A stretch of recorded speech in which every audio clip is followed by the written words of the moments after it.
সমাজ মাধ্যমে একটি খবর চাউর হয়েছে, আর সেই খবরে উত্তাল এখন পুরো দেশ।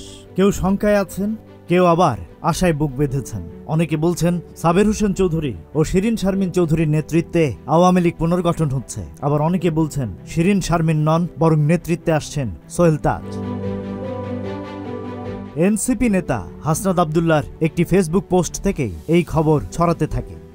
আর ব্লগার অ্যাক্টিভিস্ট পিনাকি ভট্টাচার্য তিনিও একটি অভিযোগ করেন সোহেল তাজের দিকে। সেই অভিযোগের পরিপ্রেক্ষিতেই কথা বলেন সোহেল তাজ। আওয়ামী লীগ পুনর্গঠন হলে নেতৃত্ব দেবেন কিনা এমন প্রশ্নের মুখোমুখি হন সোহেল তাজ।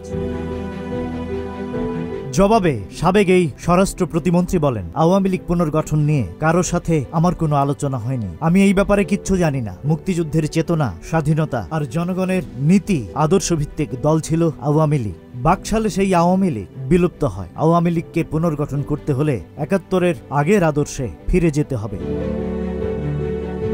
নতুন করে নতুন দল নিয়ে রাজনীতিতে ফিরে আসবেন কিনা জানতে চাইলে সোহেল তাজ সরাসরি এর জবাব দেননি। তবে তিনি বলেন, নতুন প্রজন্মই দেশ গড়বে, তারাই হবে মহান মুক্তিযুদ্ধের চেতনার ধারক বাহক।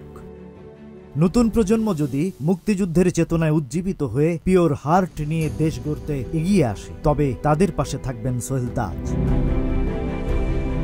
গেল বৃহস্পতিবার ফেসবুক পেজে একটি পোস্টে পিনাকি ভট্টাচার্য সোহেল তাজের এই খবরটি ছড়ান।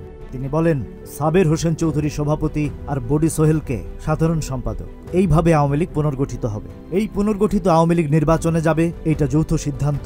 এতে ইউরোপের রাষ্ট্রগুলোর মধ্যে ব্রিটেনের সমর্থন আছে। এই কারণেই সাবের হোসেন চৌধুরীকে জেলে রাখা হয়। তবে পিনাকির এই বক্তব্যকে ভুয়া নিউজ বলে আখ্যা দিয়েছেন সোহেল তাজ। সরাসরি নাকচ করে দিয়েছেন তিনি। শুক্রবার দুপুরে নিজের ভেরিফাইড ফেসবুকে পিনাকির সেই ফেসবুক পোস্টের স্ক্রিনশট শেয়ার করে তিনি একটি পোস্ট দেন। সেই পোস্টে পিনাকির দাবিকে ডাহা, মিথ্যা বলে প্রত্যাখ্যান করেছেন সোহেল তাজ। Rajib Raihan, news flash 71।